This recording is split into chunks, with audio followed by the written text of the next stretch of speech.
وزیر خارجہ شاہ محمود قریشی مشیر داخلہ شہزاد اکبر کے ہمراہ نیوز کانفرنس کر رہے ہیں۔ ہم نے کہا کہ ان پر ہمیں فل فور ایکشن لینا چاہیے تاکہ جو ایشیا پیسیفک گروپ ہے ان کو بھیج دی جائے ہماری کارروائی، ہماری اصلاحات، اور وہ اپنی رپورٹ مرتب کر کے جو پلینری کا سیشن ہونا ہے اکتوبر میں وہاں پیش کر سکے اور اس پر وہ فیصلہ کر سکے۔ یہ ہے بیک گراؤنڈ جس کے تحت یہ قانون سازی کی جا رہی تھی اور درکار ہے۔ اب اس میں ہم نے اپوزیشن سے درخواست کی کہ تعاون فرمائے اور انہوں نے آمادگی کا اظہار کیا، لیکن ان کی آمادگی جو تھی وہ مشروط تھی، اور شرط جو انہوں نے عائد کی وہ یہ تھی کہ اگر فیٹو پہ آپ ہم سے قانون سازی کروانا چاہتے ہیں تو نیب لا پر آپ ہماری ترامیم قبول کریں۔ ہمارا ان سے یہ تقاضا تھا کہ ہم گفتگو کے لیے تیار ہیں، لیکن ایک چیز ہے جس کی قومی نوعیت ہے، نیشنل انٹرسٹ کی چیز ہے، اور دوسری چیز جو ہے اس میں پرسنل ریلیف یا پرسنل جو انٹرسٹ ہے وہ ہمیں اس کی جو ہمیں عجلت اور تقاضا اور مجبوری دکھائی دے رہی ہے۔ Do not equate one with the other, اس پہ بات کرنے کو تیار ہے، لیکن ان کو ڈی لنک کیجیے، کیونکہ 10 سال آپ حکومت میں رہے ہیں، اور 10 سالوں میں اگر آپ یہ قانون سازی پی پی پی اور نون مل کے نہیں کر سکے تو پھر 10 گھنٹوں میں آپ ہم سے توقع کر رہے ہیں۔ بہر نو ہم پھر بھی تیار ہیں، آئیے مل بیٹھ کے گفتگو کرتے ہیں۔ اور ہم نے جیسے کہ آج خواجہ صاحب نے فرمایا، ہم نے کئی نشستیں کی کہ کسی نتیجے پہ پہنچے۔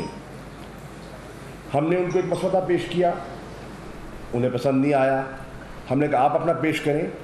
جو انہوں نے ہمیں پیش کیا اور ہم نے اس کا مطالعہ کیا، اس میں تقریباً 34 وہ ترامیم کا تقاضا کر رہے تھے، اور ہم نے کلاز بائی کلاز ایک ترمیم پر گفتگو کی۔ گفتگو کے بعد ہم نے ان کا احاطہ کیا تو اس کا نتیجہ یہ نکلا۔ میں نے کہا ایسے کیجئے، آپ اپنی گفتگو کر لی ہے، شہزاد پر بیٹھے ہیں یہاں، میں نے کہا ہاتھ کھڑے کریں، فاتحہ پڑھ لیں۔ فاتحہ اس لیے پڑھ لیں کہ اس کے بعد تو نہ یہ قانون ہے، نہ احتساب کا عمل رہتا ہے، اور یہ سارا عمل جو ہے اور یہ ساری ایکسرسائز بیکار ہو جائے گی۔ ہم بالکل کسی وچ ہنٹنگ کے قائل نہیں ہیں، ہم بالکل سمجھتے ہیں کہ اکراس دا بورڈ اکاؤنٹیبلٹی ہونی چاہیے۔ یہ جو تعصب دینے کی کوشش کر رہے ہیں کہ ہم کسی ہم سے جو منسوب لوگ ہیں ان کو رعایت دینا چاہ رہے ہیں، ہرگز نہیں، کوئی کسی کو رعایت دینا مقصد نہیں ہے۔ جو کرے گا وہ بھرے گا۔ آج بھائی صاحب نے کہا کہ جی آپ کیسی شک ہونی چاہیے کہ آپ نیب سے آزاد ہے۔ میں نے کہا ہم نے گاجریں کھائی جو نہیں ہیں، الحمدللہ، گاجر کھائی ہوتی تو پیٹ میں درد ہوتا، اس لیے آزاد ہے۔ اور یہ نہیں کہ ہم حکومت میں تھے، مشرف دور میں اپوزیشن میں تھا، پچھلے دور میں ہم اپوزیشن میں تھے، حکومت میں نہیں تھے، طویل عرصہ اپوزیشن میں رہے ہیں۔ الحمدللہ دامن ہاتھ نیت صاف ہے تو جواب دہ کل بھی تھے، آج بھی ہیں اور صاف ہے۔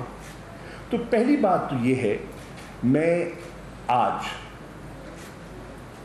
وہ گری بات تو نہیں کروں گا جو مجھے زیب نہیں دیتی، جو آج آپ نے سنی، لیکن انہوں نے کہا کہ یہ جو میں رنگ سازی میں نے کی کل اپنی تقریر میں، تو میں مؤدبانہ اور پارلیمانی انداز میں گفتگو کرتے ہوئے خواجہ صاحب کو کہوں گا، میں نے رنگ سازی نہیں کی، اور آپ فیٹف کی آڑ میں نیب کو ترامیم کو پاس کروانے کی جو جسارت کر رہے ہیں، میں رنگ سازی نہیں کر رہا، آپ رنگ میں بھنگ ڈال رہے ہیں۔ پھر آپ نے فرمایا میں نے قوالی کی. نا نا نا نا نا نا, قوالی بالکل نہیں کی, پکا راگ سنایا. اور پکا راگ کیا ہے؟ وہ راگ ہے جو عمران خان 22 سال سے جس کا تذکرہ کر رہا ہے کہ اس ملک کو اگر ہم نے کرپشن سے پاک کرنا ہے اور پاکستان میں اگر ہم نے سرمایہ کاری کو اٹریکٹ کرنا ہے تو پھر ہمیں اس ناسور سے, اس کینسر سے پاکستان کو ہمیں آزاد کرنا ہوگا. تو یہ تو پکا راگ ہے جو میں نے وہاں پیش کیا. اگر آپ کے کانوں میں یہ قوالی کی اس کی دھن آئی ہے تو نہیں, اصلاح کر رہا ہوں, قوالی نہیں ہے, پکا راگ ہے. سمجھ جائیے, بات پکی کر رہے ہیں. اور انشاءاللہ جو کرپٹ عناصر ہیں ان پہ ہاتھ بھی پکا ڈالیں گے انشاءاللہ. کون؟ آزاد ادارے. ہم کون ہیں جن کا یہ حق ہے؟ اب مختصر میں چاہتا ہوں کہ شہزاد اکبر صاحب نے اس پہ گفتگو کرنی ہے. مختصر یہ کہنا چاہتا ہوں کہ دیکھیے, مفادات آپ کو اپنے عزیز ہیں. پاکستان کے انٹرسٹ کو سامنے رکھتے ہوئے بلیک میل مت کیجیے, بلیک میل مت کیجیے. اور نہ یہ گورنمنٹ بلیک میل ہوگی, نہ ہم بلیک میل ہوں گے. یہ قانون پاکستان کے مفاد میں ہے جو ہم نے آج پیش کیے ہیں. اگر آپ پاکستان سے خیر خواہ ہیں, جو یقیناً ہوں گے, میں بالکل کسی کی نیت پر شبہ نہیں کروں گا, تو پھر آپ پاکستان کی خاطر قانون سازی کیجئے اور ان دونوں کو ڈی لنک کیجئے, ڈی لنک کیجئے, مت جوڑیے. اپنا موقف پیش کیجئے, نیب پہ گفتگو کیجئے. گفتگو کے لیے تیار ہیں. بائیکاٹ کس نے کیا گفتگو کا؟ ہم نے تو نہیں کیا, ہم تو بیٹھے ہوئے تھے. نشستیں چھوڑ کے کون گیا؟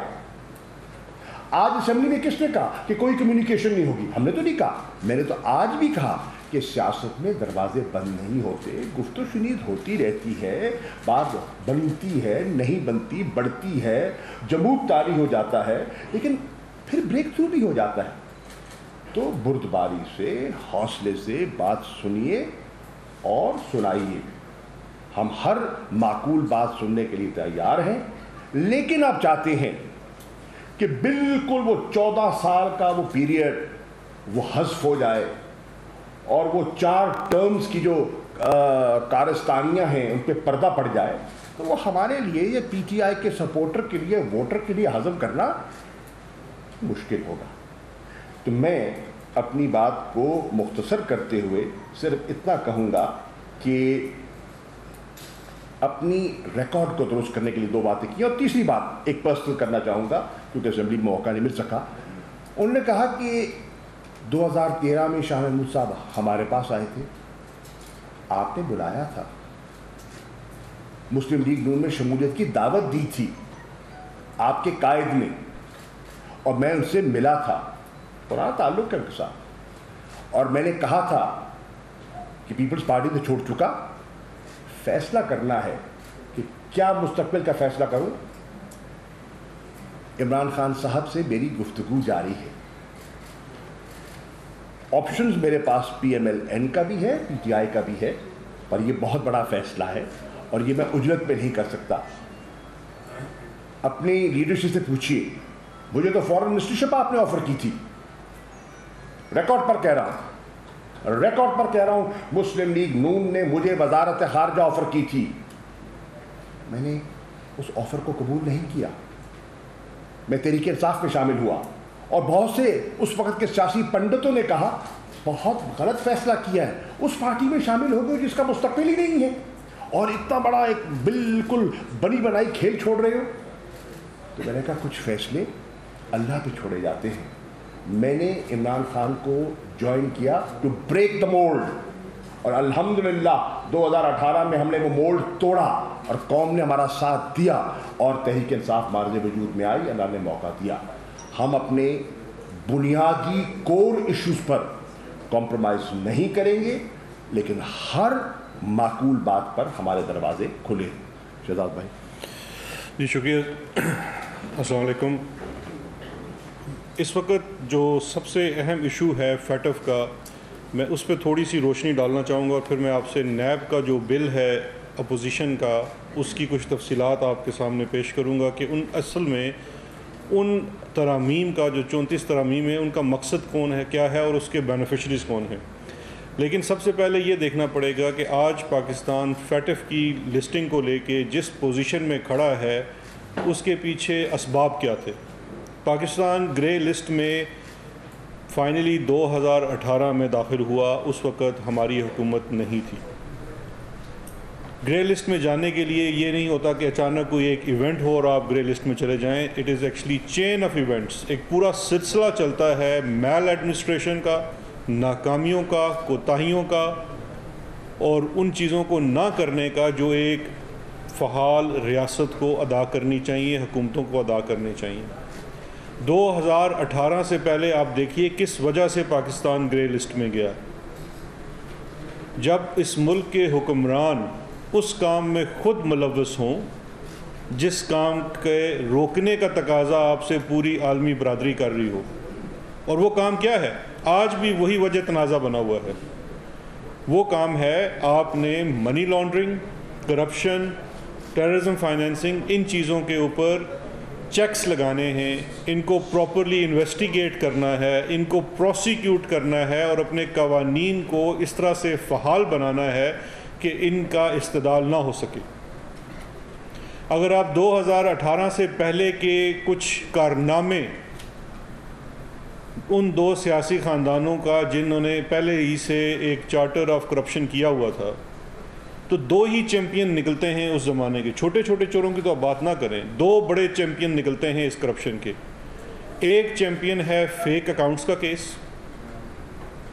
فیک اکاؤنٹس کے کیس کی جب ٹریسنگ ہوتی ہے، وہ کوئی پاکستان تحریک انصاف کی حکومت نے کوئی وچ ہنٹ نہیں کی تھی آپ کے لیے. Honourable supreme court of Pakistan نے آپ کی کوتاہیوں، ناکامیوں اور نالائکیوں کو سامنے رکھتے ہوئے سو موٹو نوٹس لیا. اس کی انویسٹیگیشن کے لیے ایک JIT بنائی اور اس JIT نے جو چیزیں دریافت کی اس کی بیس کے اوپر وہ کیسز بنائے گئے. اور اس JIT کے نتیجے میں جو کہ سپریم کورٹ آف پاکستان نے بنائی تھی، کیا حقائق سامنے آئے؟ جو حقائق سامنے آئے وہ میں سمجھتا ہوں عالمی سطح پہ ہمارے لیے شرمندگی کا باعث ہیں کہ جب اس ملک کا ایک سابق صدر بیٹھ کے انٹرویو دیتے ہوئے یہ کہتا ہے کہ آپ کو فالودے والے سے یہ ثابت کرنا پڑے گا کہ میں فالودے والے کو لے کے بینک گیا اور میں نے اس کا اکاؤنٹ بنایا، اس سے پہلے آپ مجھ سے سوال نہیں کر سکتے. آپ لوگوں نے کبھی غور کیا اس کانفیڈنس کی وجہ کیا تھی؟ اس کانفیڈنس کی وجہ تھی کہ آپ نے اداروں کو اس حد تک غیر فعال کر دیا تھا، قوانین کو اتنا کمزور کر دیا تھا کہ آپ یہ چیزیں دندناتے ہوئے پھرتے ہوئے کرتے تھے اور کر پاتے تھے. یہ وجوہات تھی ہماری گرے لسٹنگ ہونے کی. اچھا، اس چیمپئن شپ میں یہ اکیلے چیمپئن نہیں تھے، ایک دوسرا چیمپئن خاندان بھی ہے، وہ ہے TT شریف خاندان. TT شریف خاندان نے جو اپنی حرکات سکنات کی تھی، جن کا ریفرنس بھی آج کل یا پرسوں فائل ہو چکا ہے، جو ان کی بڑی فرمائش تھی، یہ ان کو ٹیٹیاں ہمارے دور میں نہیں لگی. میں نے یا شاہ محمود صاحب نے تو نہیں جا کے ان کے اکاؤنٹ میں یا منظور پاپڑ والے کے اکاؤنٹ میں ڈلوا دی. ان کے ہونہار سپوت خود وہ ٹیٹیاں لگواتے رہے اور ان سپوت کے پدر جو خود کو خادم اعلیٰ بتاتے تھے پنجاب کا، وہ ان ٹیٹیوں سے مختلف بیگمات کے لیے مختلف تحفے تحائف خریدتے رہے، جن میں ایک بڑے بڑے گھر بھی تھے. ان چیزوں کی وجہ سے ہم گرے لسٹنگ میں گئے کہ اتنی آسانی سے یہ چیزیں ہو رہی تھی اور پکڑنے کے لیے جو آپ کو قوانین درکار تھے وہ موجود نہیں تھے. اداروں کو جو آزادی درکار تھی وہ نہیں تھی. ہم جب حکومت میں آئے، جہاں پہ ہمیں باقی معاشی چیلنجز کا سامنا تھا، یہ ایک چیلنج تھا. اس کے لیے باقاعدہ ایک ٹاسک فورس بنائی گئی پرائم منسٹر صاحب کی طرف سے، جو ڈیڈیکیٹڈ ہے، جس کے اندر سارے سول سرونٹس ہیں. اس کے اوپر ایک سینئر جو وزیر ہیں جس چیز کو سمجھتے ہیں، حماد اظہر صاحب کو لگایا گیا کہ وہ سسٹم کو بہتر کریں اور انٹر ڈپارٹمنٹ اس کے اندر کوآرڈینیشن ہو. اس میں پروسیکیوشنز کی بہتر بنایا گیا، کیسز کو بہتر انویسٹیگیٹ کیا گیا، اپنی ہر پلینری میں اپنی رپورٹس کو پیش کیا گیا. وہ چیزیں ان میں بہتری آئی اور اس کی تعریف ایشیا پیسیفک گروپ اور فیٹف کی جتنی بھی باڈیز ہیں انہوں نے کی، اس میں ایک ریکوائرمنٹ جو بھی باقی تھی وہ ہے لیجسلیٹو ریفارمز کی، کہ آپ کی لیجسلیشن کے اندر کچھ چیزیں ایسی ہیں جو آپ نے کرنی ہیں۔ اس کے اندر یہ مت بھولیے کہ ایک انٹرنیشنل اینگل بھی ہے جہاں پہ آپ کا دشمن ملک ہر کوئی ایسا موقع ہاتھ سے جانے نہیں دیتا کہ آپ کو وہ گرے لسٹ سے بلیک لسٹ کی طرف دھکیل نہ دے۔ اور آج اس امپورٹنٹ جنکچر کے اوپر، یہ بات میں آج پارلیمان میں بھی کرنا چاہ رہا تھا، ہمیں موقع نہیں دیا گیا پارلیمانی روایات کے برعکس۔ جب اس امپورٹنٹ جنکچر کے اوپر ہمیں ایک نیشنل یونٹی دکھانی چاہیے، ہم کوئی پرسنل قانون نہیں لے، کوئی پرسنل بینیفٹ کا قانون نہیں ہے کہ جس سے ہم کوئی بینیفٹ لینا چاہ رہے ہیں۔ نظام کے اندر درستگی کے لیے جو چیزیں ہائی لائٹ کی گئی ہیں انٹرنیشنل فورم سے اور سپریم کورٹ آف پاکستان سے، ان کی درستی کے لیے اس وقت ہم کیا کر رہے ہیں؟ اس وقت ہم کلبھوشن سنگھ کے ایڈوکیٹ بنے ہوئے ہیں۔ آج بھی بجائے اس کے کہ ہم فیٹف پہ بات کریں، ہمارے ایک سابق وزیر اعظم صاحب نے اپنی پوری تقریر کے اوپر کلبھوشن کے اوپر پورا ایک بھاشن دیا، اور ان کا بھاشن سن کے میں سمجھ رہا تھا یہ ویڈیو کلپ تو دینی چاہیے ہمیں ICJ میں، ہمیں تو ضرورت ہی نہیں ہے، ان سے زیادہ تو ان کے رائٹس کو کون پروٹیکٹ کر سکتا ہے؟ پارلیمان کے اندر ان کی آواز اٹھانے والے موجود ہیں۔ میں اس چیز میں نہیں جانا چاہتا کہ اگر ہم بلیک لسٹ میں چلے گئے تو اس ملک کے ساتھ کیا ہو سکتا ہے، یہ اتنا امپورٹنٹ ہے۔ مختصراً بتانا چاہوں گا وہ 3 کون سی لیجسلیشنز ہیں جو ہم پاس کروانا چاہتے ہیں، جو فیٹف کی ریکوائرمنٹ ہے، اور ایک وہ لیجسلیشن جو اپوزیشن پاس کروانا چاہتی ہے۔ ہم جو 3 لیجسلیشن پاس کروانا چاہتے ہیں اس میں پہلی لیجسلیشن ہے یونائٹڈ نیشن سیکیورٹی کونسل کا 1948 کا ایکٹ ہے، اس میں ایک امینڈمنٹ ہے۔ اس امینڈمنٹ کے تحت آپ اجازت دے رہے ہیں، کیونکہ یہ ایکٹ بڑا پرانا آیا تھا لیکن اس کے اندر رولز بنانے کا اختیار فیڈرل گورنمنٹ کو دے رہے تاکہ جو بھی انٹرنیشنل سینکشنز ہوں ان کے اوپر عمل درآمد کیا جا سکے۔ اس طرح کی چھوٹی موٹی اس کے اندر 2-3 چیزیں تھیں۔ جب ہم اپوزیشن کے ساتھ بیٹھے تو 5 منٹ میں اتفاق بھی ہو گیا۔ خارجہ شاہ محمود قریشی کے ہمراہ نیوز کانفرنس کر رہے ہیں۔ وزیر اعظم کے معاونین خصوصی ڈاکٹر ظفر مرزا اور ثانیہ ایدروس نے استعفیٰ دے دیا ہے۔ وزیر اعظم نے ڈاکٹر ظفر مرزا اور ثانیہ ایدروس کے استعفے منظور کر لیے ہیں، جس کا نوٹیفیکیشن جاری کر دیا گیا ہے۔ معاون خصوصی برائے صحت کے عہدے سے مستعفی ہونے والے ڈاکٹر ظفر مرزا نے کہا ہے کہ وہ عمران خان کی دعوت پر WHO چھوڑ کر پاکستان آئے تھے، مگر انہیں 1.5 سال کے عرصے میں جھوٹے الزامات کا سامنا رہا۔ ملک میں کورونا میں کمی آنے کے بعد عہدہ چھوڑ کر جانا ان کے لیے باعث اطمینان ہے۔ معاون خصوصی برائے ڈیجیٹل پاکستان کے عہدے سے مستعفی ہونے والی ثانیہ ایدروس کا موقف ہے کہ ان کی کینیڈین شہریت پر بہت سی باتیں کی گئیں، اس لیے وہ عوامی مفاد میں استعفیٰ دے رہی ہیں۔ ان کی پیدائش کینیڈا میں ہوئی، وہاں پیدا ہونا ان کی اپنی خواہش نہیں تھی۔